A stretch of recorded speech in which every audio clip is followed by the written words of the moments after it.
You know what I've noticed? What? Anytime there's like little sounds or things happening in here, it's when there's a funeral going on over there. Really? Yeah.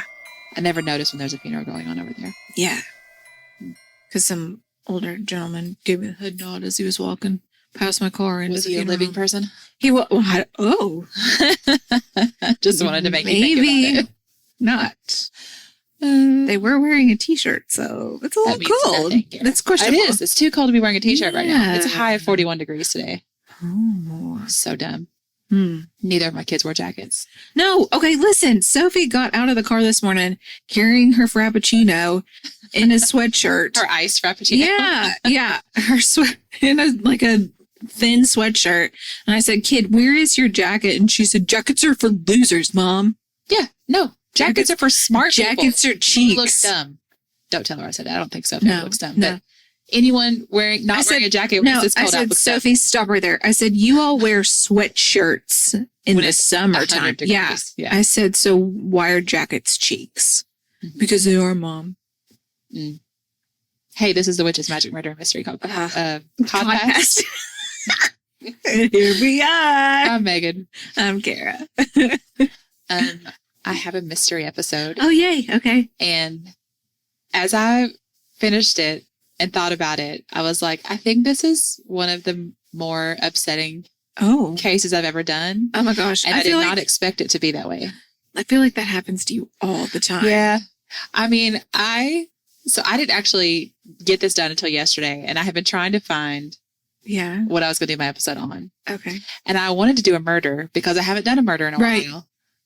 And I read like 3 of the most disturbing murder cases I've ever read. Did you see my response on that? Yeah. But then you answered it towards it. But no, you did. If you're on the close friend circle on Instagram, if you're one of the Janets, that's one of the Patreon perks. I told you guys, I summarized it really quickly for you because I was like, listen, I'm not going to cover this. It's too disturbing. No. I don't want to read any more about it. But I now know this and I need to share it with you. Yeah, I kind of need to. It's so disturbing. I kind of need to look into it a little I'll send you the link. Yeah. And so I really thought this case was going to be interesting, but not necessarily disturbing. And I was wrong. Oh, no. It's a mystery, not a murder. Oh, but still. I mean, I almost feel like it's a roundabout murder, honestly. Murder mystery. But we're going with mystery. Okay. Do we have anything we need to talk about before we get going? I don't know. Okay. Well, let's just do it. Let's dive in. Okay. Do we want to? I'm questioning this now. Okay. It is December 2015. Otto Warmbier is a commerce and economics major at the University of Virginia. Okay. He's 21 years old, and he's about to go spend the spring semester studying abroad in Hong Kong, which sounds amazing. Yeah. But first... What a cool thing to do. Oh, yeah. But first he wants to have an adventure. Okay. And before Hong Kong, that's not an adventure. Right. He wants to do something that's not like for school, something for fun. Gotcha. And he hears about this Chinese company called Young Pioneer Tours that says it offers, quote, budget travel to destinations your mother would rather you stay away from. Oh. That's your tagline? Oh. As a mother, I'm annoyed. As a mom, I say no. I'm putting my foot down. I don't care if you're 21. I say no. That's how he ends up signing up for a 5-day, 4-night New Year's party tour to North Korea. Oh, gosh. Which is like the last place I would think of as... You can't put New party and North Korea in the same sentence even. No. I didn't think. So, just real quick. Taking a party bus to... Oh, my God. I don't know a whole lot about North Korea. Right, correct. I learned more from this story. Mm-hmm. I also watched a YouTube video from another guy who he also had used Young Pioneer Tours, and he was just doing like a little like vlog kind of his trip daily. And it, it's just all I know about North Korea is that I'm afraid of it. I don't want to. I don't want to go. I don't want to go. I don't want anyone that I love to go near there. Yeah. No, you shouldn't. Right. Don't come at us because we're saying this is what I'm saying. Oh, that's another thing I did want to make clear at the beginning here. When I say North Korea, I'm referring to the North Korean government. Right. Yeah. Not the North Korean people. Yeah. Because I believe the North Korean people are people. Victims. Yeah. You know, they're being oppressed for sure, in my opinion. I don't know. Did we just say it's alleged? I have no idea. Right. That's what I said. Don't come at us. But I'm definitely not trying to trash the people who live there and can't leave. Definitely talking about anytime I just say North Korea, I mean the government. Okay. Right. Okay. So let's talk about Otto. The NKG. Yeah. Otto was kind of your stereotypical good kid. From what I can tell, he'd grown up in Ohio, the oldest son of Fred and Cindy Warmbier. He planned to be an investment banker once he graduated from college. Little Wall Street action. When you see pictures of him, he's clean cut and good looking. In high school, he had been a star athlete in swimming and soccer. Oh, man. He was the salutatorian, jeez, homecoming king, prom king, everything. Wow. He was a math whiz, super smart, just like us. You know, yeah, we're so good at math. Mm-hmm. And here's what someone wrote about him. That he's a polymath? They were saying, like, how charismatic and popular and charming he was. And then it says, quote, but Otto still felt like everyone's friend in our small town of Wyoming, Ohio, given his non-discriminatory friendliness. Oh, what a sweet guy. His friends said that he prioritized school and family over everything else, even once he got to college. Jeez. When he wanted to go to North Korea, his parents weren't crazy about the idea. They weren't? And even the U.S. State Department advised against it. Oh, wow. But this is Otto, the good kid. And it's like, nothing bad's going to happen to me. What's the worst that could happen? Right. Oh, He's smart. He can take care of himself. Yeah. He'll be fine. So, in late December of 2015, Otto boards a plane to Pyongyang, which I believe is the capital. Okay. It's at least like the only city I've heard of in North Korea. Yeah. So that's why it has to be. It has to be. That must be it. When the group lands in North Korea, their cameras. How many were with them? Do you know? You know, I don't know. I didn't see that. It was just people. But, and it was people of different ages because his roommate I read was like in his 40s. Oh, okay. And, you know, Otto's 21. Yeah. So it wasn't just college students. It was just whoever wanted to go party. Yep. Okay. So when the group lands in North Korea, their cameras were confiscated. And their smartphones were searched for anything that might be considered subversive to the North Korean government. Huh? They stayed at a hotel called the Alcatraz of Fun, which I'm like, what? Why does that exist? Who came up with that? And it's called that because it's on an island off of the mainland. So they're like, Alcatraz. But I'm like, that's not fun. No, don't. Especially in North Korea. What? I want to be a native. No. Jokingly, something called a prison. Oh my gosh. This hotel had 5 restaurants, a bar, a sauna, a massage parlor. Alcatraz? Yeah. And a bowling alley. Oh. Otto was assigned a roommate, which I already told you. This British guy named Danny Grattan. And they immediately hit it off. So for the first few days of the trip, Otto and the rest of the people in his group got to see the sites that North Korea allowed them to explore. Oh. One article I read described this as, quote, sites curated especially for foreign tourists. Yeah. And I've heard about this kind of thing before. Scenes. Yeah, where they want to portray a certain image to outsiders. And they don't want you to know what it's really like. I don't remember what documentary I watched that had that, but yeah. So some of the things he got to see was a seized U.S. spy ship, statues of North Korean dictators. Wait, was he like, I'll take that back. Right. Take that home with me. I don't think you're allowed to joke there. No. A 47-story tower of Western luxuries. He even threw snowballs with local North Korean children. Oh, that's horrible. It just made me think about North Korean children and like, oh. They probably didn't want to do that. They probably are forced to do that on the daily. Or maybe it's fun for them and they get a break from doing whatever. But that makes me think that they're caged animals. It's my opinion. Don't come at me, North Korea. We don't want to anger North Korea. No. I did have that thought when I was writing this episode. I was like, am I going to make North Korea mad? I know anytime we hit the top charts in like whatever country, I'm like, oh God, did we say something bad? I know. I always wonder what made them listen all of a sudden. Anyway, so his trip's going well. So far, so good, right? Yeah. Then, toward the end of the trip, there's the New Year's Eve party. Right. In Pyongyang. That's what he's there for. Main square. Mm-hmm. And then everybody goes back to the hotel. And they kind of split up once they get there. Some went to the bar, some went to the bowling alley. Danny said later that there was like a 2-hour window where they can't really account for Otto. They don't know where he was. But when Danny got back to their hotel room at 4:30 in the morning, Otto was there asleep. Oh. So maybe he had just been asleep the whole time. Who knows? But not according to North Korean authorities. They had CCTV footage of a person tearing down a propaganda poster in a restricted area of the hotel. The poster said, quote, "Let's arm ourselves strongly with Kim Jong-il's patriotism." The act of misusing, harming, or stealing such items is considered a serious crime in North Korea. It's super grainy footage. The person is unidentifiable. But North Korea says that's Otto Warmbier. On January 2nd, 2016, the Young Pioneer Tour Group is getting ready to board their plane to leave North Korea and head back to China when North Korean officials tap Otto on the shoulder and lead him away from the group. Oh. And Danny, his roommate, he made this joke where he was like, "Well, that's the last time we'll see you." Oh, my gosh. And Otto's like, "Ah." Oh, no. Yeah. Back in the States, Otto's parents had no idea what was going on. Right. It sounds like there was a period of time where they really weren't even sure where Otto was. Like, they'd heard, because people saw, that he had been taken away before he got on the plane.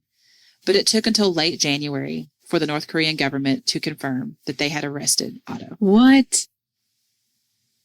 And then a month later, Otto was on TV.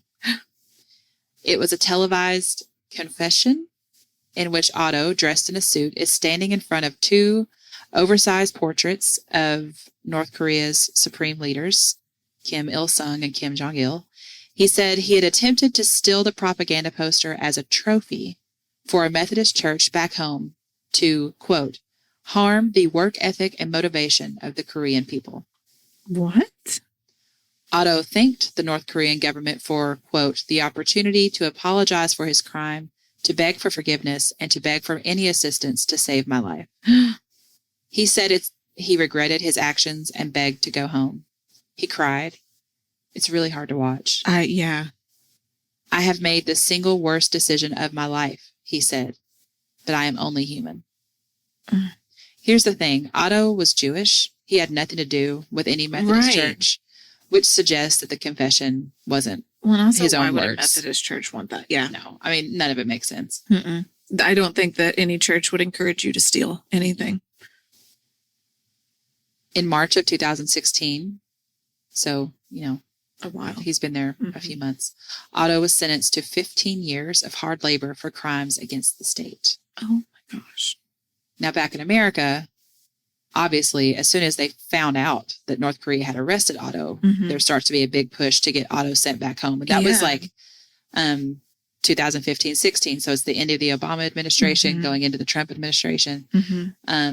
So there was like a lot going on over the changeover. Right. It took over a year, but in June of 2017, Otto finally gets to go home. Okay. Thank God. Yeah. Right? My gosh. Nightmare's it's been over. A long time. Poor guy's been traumatized. But it's not really over. He doesn't? When Otto arrived back in the States... So he does arrive. Okay. He was, according to one of the doctors who took care of him, in a state of unresponsive wakefulness, meaning he still possessed basic reflexes but showed no signs of awareness. It's like they did a lobotomy on him. He couldn't speak, but there was some spontaneous eye opening and blinking. Oh my gosh. 2 North Korean doctors stated that Otto had arrived at the hospital this way the day after his trial ended. Oh. And they showed thick handwritten charts and several brain scans as proof. The brain scans revealed that Otto had suffered extensive brain damage.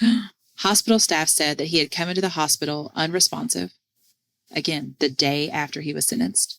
Oh my gosh. They'd had to resuscitate him, then give him oxygen and put him on a ventilator, or he would have died. He'd never even made it to the labor camp. Oh my gosh. Imagine this whole time, everyone has been fighting to get him home with no idea of what kind of shape he was in. And even the guy who was like on the North Korean side negotiating with our government. He said he didn't know. And whoever the guy was on our government was like, I believe him. Yeah. He didn't know until right toward the end. Oh my gosh. And really, can you imagine his fear? Oh, and when that was communicated, when they were like, he's actually in a coma, that's actually what the big push was at that point, was like, you have to send him home. Yeah. Now. Yeah. You know? And it took some haggling, but they finally did. Oh my gosh. Can you imagine that med flight on the way home? Oh, yeah. They were like so happy to get him out of there, but then they were like, but now we have to give you to your parents like this. Yeah.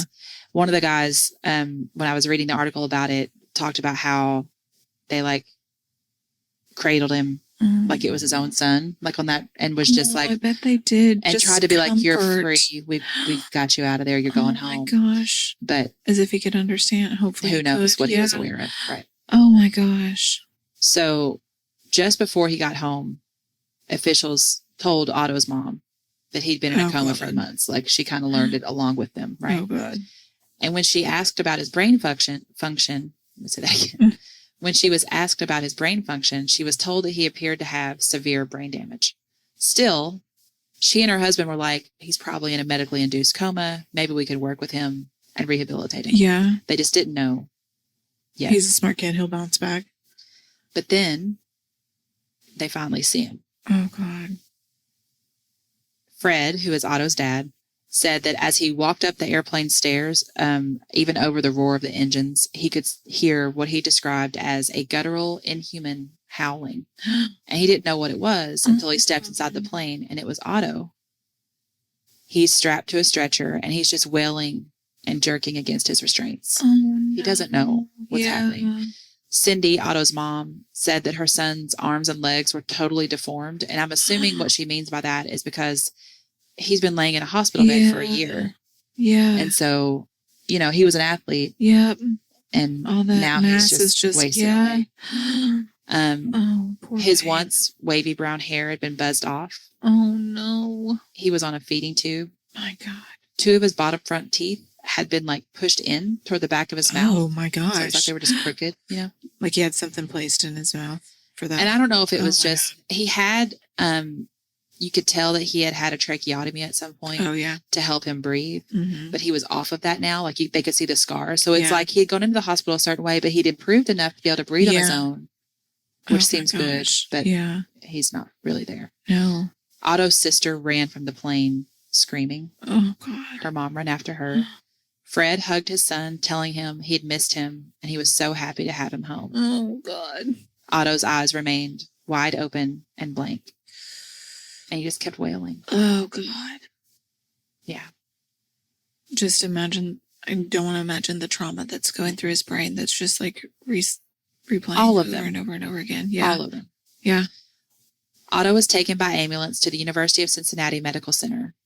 Within 48 hours, he had a fever of 104 degrees. When doctors confirmed to Fred and Cindy that their son would never be cognizant again, they allowed his feeding tube to be removed. Otto died 6 days after returning home. Oh, my God. Surrounded by his family. He was 22 years old. Oh, my God. Poor baby. That poor family. Yeah. That's horrible. And the pictures. Oh, yeah. No. Because you see pictures of him before. Yeah. And he's just, like I said, happy college student. Yeah. He's exactly who you picture when you're like all American, good kid, successful guy. Yeah. And then you see the pictures of him when he came home. And it's just. No. But the big mystery is we don't know what happened to him to put him to get in that to state. that point. Yeah. So North Korea says they had not abused Otto in any way. Oh, they didn't? Their explanation was that Otto had contracted botulism and suffered an allergic reaction to whatever medicine they had given him. A medical examination here by American doctors showed that he had fallen into a coma due to lack of blood and oxygen to his brain, possibly due to cardiac arrest. And they can tell that because both sides of his brain were clearly damaged at the same time. Okay. And they can tell that is from like the lack of blood and oxygen. Yeah. One article said that doctors believed that the cardiac arrest had been triggered by respiratory arrest. So he stopped breathing, and then his heart had a heart attack. Yeah. So they found no evidence of botulism. Mm-hmm. Yeah, you would think there'd be traces. Right. But the medical examination also didn't show any signs that Otto had been beaten. His parents believe he was physically tortured while being held captive. Here's what we know from other Americans who'd been held captive in North Korea. Okay. One said he was interrogated for up to 15 hours a day by government officials trying to get him to confess to whatever they wanted him to confess to. Another said she was kept in a 5 by 6 foot windowless cell. Oh my God. Another one recalled being on a concrete floor in a room no bigger than a dog's house. These are the types of things that freed Americans have reported dating back to the 1950 to 53 Korean War. But there haven't been a bunch of stories about North Korea physically abusing Americans. Here's a quote. North Korea is known to have detained 16 American citizens since 1996, including 3 who are still in custody as of the time of the article. They have been subjected to varying degrees of mental abuse, but less often physical torture. But if they didn't physically abuse him, then why lie? Like, why make up the botulism story? Right, exactly. A senior American official said that the U.S. obtained intelligence reports that Otto had been repeatedly beaten. But after reading more about that, there's this really great GQ article that's in my show notes. You guys should read it. It does a super deep dive into all of this. And it seems like that intelligence report is a little questionable. Okay. So U.S. officials were able to see Otto's hospital records. Remember, I read the thick handwritten records from North Korea. It's called the Friendship Hospital. The first brain scan was done in April of 2016, right after his trial. Okay. And it shows that he was admitted to the hospital at that point. So if he had been repeatedly beaten, when did that happen? Yeah. Because before his trial, we've seen videos of him. Yeah. And there were no signs of physical damage. Right. Plus, there's the thing where after Otto died, a coroner found no evidence of physical beatings. Yeah. And then apparently, according to GQ, the entire public case of Otto being beaten comes from a single anonymous official who spoke to the New York Times. So it just makes you wonder if it's accurate. Right. I'm also not going to pretend that it's completely it's completely impossible that North Korea falsified those hospital records. That, and also, like, what if those videos were just pre-recorded from day one and they just had several and made him change outfits and do whatever, and then after that? I would assume that they had, so we have no jurisdiction over there, but Sweden does. That's how it currently is. That may be how it is now, but Sweden, the Sweden consulate is who's supposed to help Americans when you're over there. And even they still can't do much for you. Right. But I would assume that we would have had some people who were there in the courtroom at the time. That's true. To sort of verify. That's true. But still, North Korea had him for a year. They had plenty of time. They wouldn't let anybody see him for a long time. So there was time they could have falsified those records. Yeah. That's totally on the table. And maybe they've been verified another way. I don't know. I never read anything that said that it was. But we still have, even without the records, the thing where the American doctors said, and the coroner who examined him after he died, they all said there was no evidence of physical beatings. Right. I think it would be easy to look at Otto. He went to North Korea fine. He was fine on all the videos leading up to his sentencing. And then he's in a coma. Right. So the natural assumption is North Korea did something. Yeah. And I mean, in my opinion, of course they did. But I just don't think we can definitively say it was a physical beating. Yeah, what it was. Yeah. His family absolutely believes he was physically beaten. And they've been through enough. So I don't want to be disrespectful to them by disagreeing. Yeah. The U.S. government also pushed this theory. And there's some discourse that they used this North Korea beat up a completely innocent American college student thing to gain political ground. Right. Like one expert in North Korea is quoted as saying, "I don't believe Otto was physically tortured. The campaign to make Otto a symbol of North Korea's cruelty was psychological preparation to justify military operations." It's important to note that none of the experts that GQ talked to could disprove the intelligence reports that said Otto had been beaten. Okay. But it also doesn't seem like they could prove them. Right, either. exactly. There's a theory that whoever initially made that report didn't lie on purpose, if they lied at all. They just saw the state Otto was in and was just like, and they made the assumption like he had to have been beaten really badly. Yeah. Oh my gosh. And let's not get it twisted. I'm not defending North Korea. Right. Like I said, Otto was perfectly fine when he entered the country, a healthy, vibrant young man full of life. And then he comes out of that country on a feeding tube, unable to communicate or respond to any verbal commands. I believe that North Korea is absolutely responsible for that change. Yeah. But how did they contribute to that? That's the question. So I find this, I just wouldn't have expected this. North Korea bills itself as a righteous nation that respects international norms. Of course, clearly. They so do. Yeah. Besides that, the North Korean government typically uses American prisoners as bargaining chips when dealing with the United States government. American prisoners have value to the North Korean government as long as they're kept in pretty good shape. So this is why they're generally not. Yeah. Robert R. King, a former State Department special envoy for North Korean human rights issues. That's a long title. Long title. He said, quote, "There seems to be a general attitude of not using physical violence against Americans, although they don't appear unwilling to use psychological tactics and that sort of thing." Which is almost worse in some cases. This situation with Warmbier is likely something that happened that they did not intend. But there have been cases of physical torture. In 2009, a Christian missionary named Robert Park was caught walking across the North Korean border from China waving a Bible. I remember this story. He said he was subjected to torture so horrific that he begged for death. Several North Korean women surrounded me, he said, and did the worst thing to me to try to make me commit suicide. He said they beat his genitals with a club. Oh my gosh. Yeah. And he wanted to die. Oh. But then there are all these other stories from American detainees who were like, it wasn't so bad. I was able to read emails from my family. One guy got to keep his iPad for a while after he'd been captured so he could listen to music and stuff. One woman talked about how they'd hospitalized her whenever she was sick and they took really good care of her. So, why are you picking and choosing? One of these detainees, one of these detainees said that he could tell that the North Korean officials were concerned about their image abroad and that they were very concerned about the health of the Americans in their custody. They didn't want anyone to die on their watch.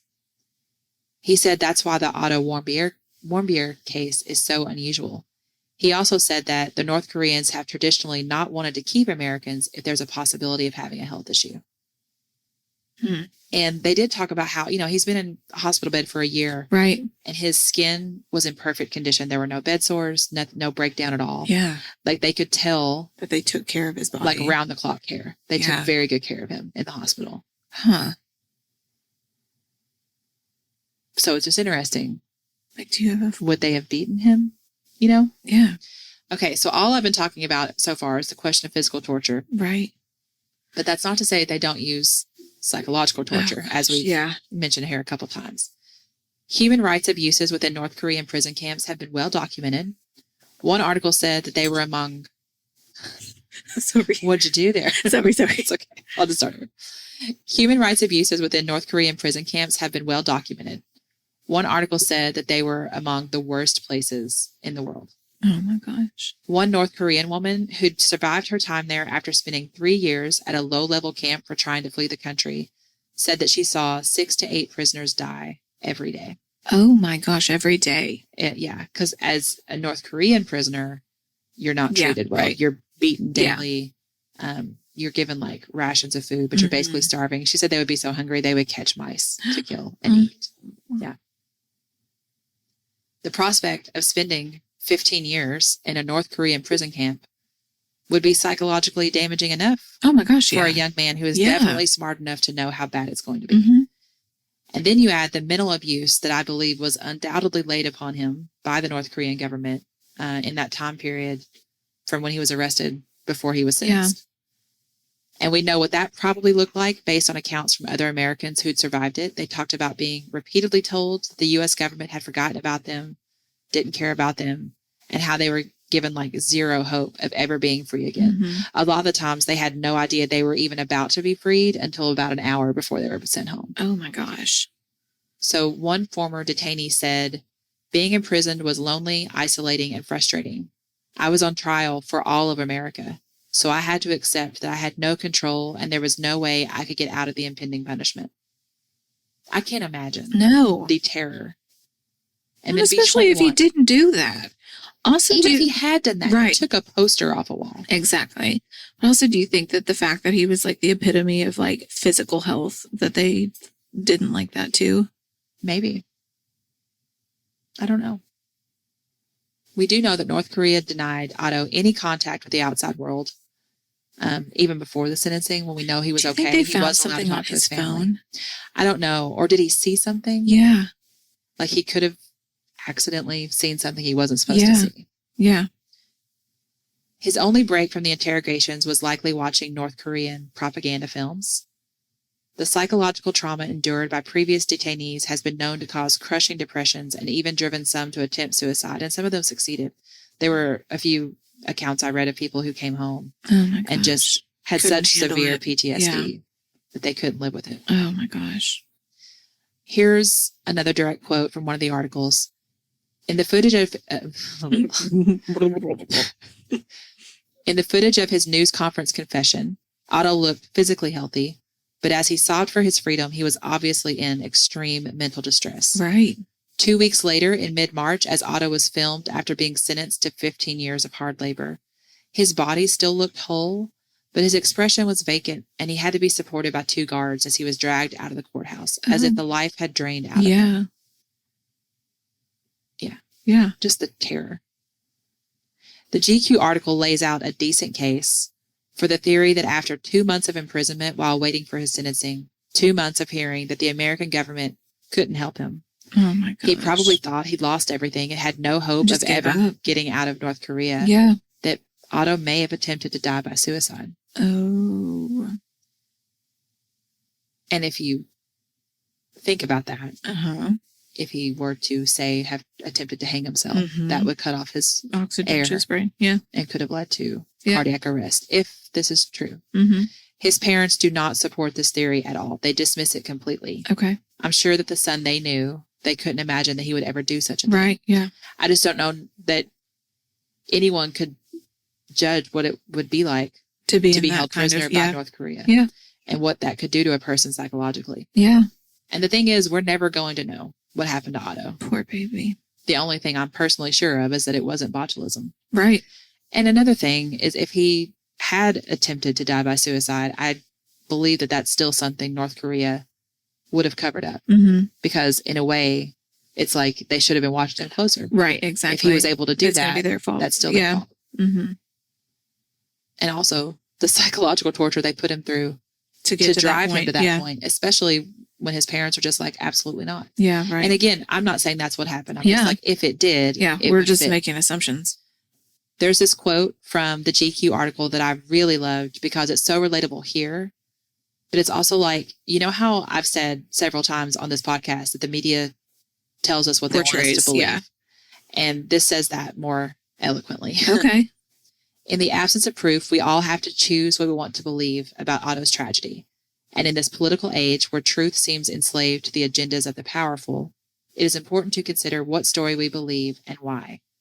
After all, the stories we tell ourselves and others shape our own fates and those of nations, the world, and other people's children. If there's any bright side, it's this. I told you what Otto was like when his parents first saw him on the plane. Wailing in agony, very uncomfortable, but within a day, that had all changed. He calmed down. Within a day, the countenance of his face changed, the Warmbier said. He was home, and we believed that he could sense that. He was finally at peace. Poor baby. I hope so. Yeah, I do too. I did go to the U.S. Department of State website to see what it currently says for Americans regarding travel to North Korea. Oh, yeah. Here's exactly what it says. Okay, perfect. Do not travel to North Korea due to the continuing serious risk of arrest and long-term detention of U.S. nationals. Exercise increased caution to North Korea due to the critical threat of wrongful detention. All U.S. passports are invalid for travel to, in, or through the DPRK unless specially validated for such travel under the authority of the Secretary of State. Special validations are granted only in very limited circumstances, and then it gives you more information of how to apply for that if you still want to go. Oh my gosh. The U.S. government is unable to provide emergency services to U.S. citizens in North Korea as it does not have any diplomatic or consular relations with North Korea. Sweden serves as the protecting power for the United States in North Korea, providing limited emergency services. Oh my gosh. The North Korean government routinely delays or denies Swedish officials access to detained U.S. citizens. And then it says, there's more. If you do receive a special validation to travel to North Korea, just don't use it. It says draft a will and designate appropriate insurance beneficiaries and or power of attorney. Oh my gosh. Discuss a plan with loved ones regarding care and custody of children, pets, property, belongings, non-liquid assets, funeral wishes, etc. It's basically like, if you do get to go, you're going to die. Prepare to not come home. Oh, like just in case. Be ready. My gosh. I can't. No. Yeah. And it talks about other preparations you can make, but like those were the ones that I was like, wow. My gosh. I just think it's so heartbreaking. He was just trying to have a fun trip before he went to Hong Kong. Yeah. And the pictures, there's a picture of the group. They probably had like 10 or 11 people in it. I don't know if that was the whole group or not. But it's just like, you remember in college and going on a trip and meeting people and you're all like, hey, Yeah. He's got his mouth all wide open and smiling and they all look so happy about it. And the fact that none of them knew any different when they were leaving. They weren't just thinking, oh, well, let's wait for him. And that one guy who was like, this is the last time we'll ever see you. Oh, God. Like, poor guy. I bet he hates that he said that. Yeah. Oh, my gosh. Like, I'm sitting here thinking, like, did they find something on his phone? Did he, like, chit-chat with some of the kids and, like, find something out? Or did he, like, talk to a local and find something out? Or did, like, I don't know. What happened? I told you that when I was researching this, I had found the article of that other guy who, like, the vlog. Mm-hmm. And he said, I'm getting ready to walk across Friendship Bridge, which is like what you cross to go across the border. And he was like, I don't know if I'll be able to film there because it's the border, but I know that they're going to take my passport. Because like basically they give you like a tourist passport basically. Okay. But they take yours when you get there. And I'm like, that would be the most terrifying so thing, terrifying. Knowing that I may not be able to get back out of here. But it also made me wonder if they take it and go research everybody. Yep. And figure out what's your backstory and who could we take? Who would be valuable to us to keep? Yeah. Yeah. I don't know. Right. That's true. Right. But I don't know that it isn't. Right. Exactly. This is just our guesses. So please don't come at us. So that's it. Oh my gosh. It's so sad. That poor family. Oh my God. Yeah. Oh. Yeah. So don't travel to North Korea. No, don't ever. We don't approve. Okay. We love you so much. Goodbye. Goodbye.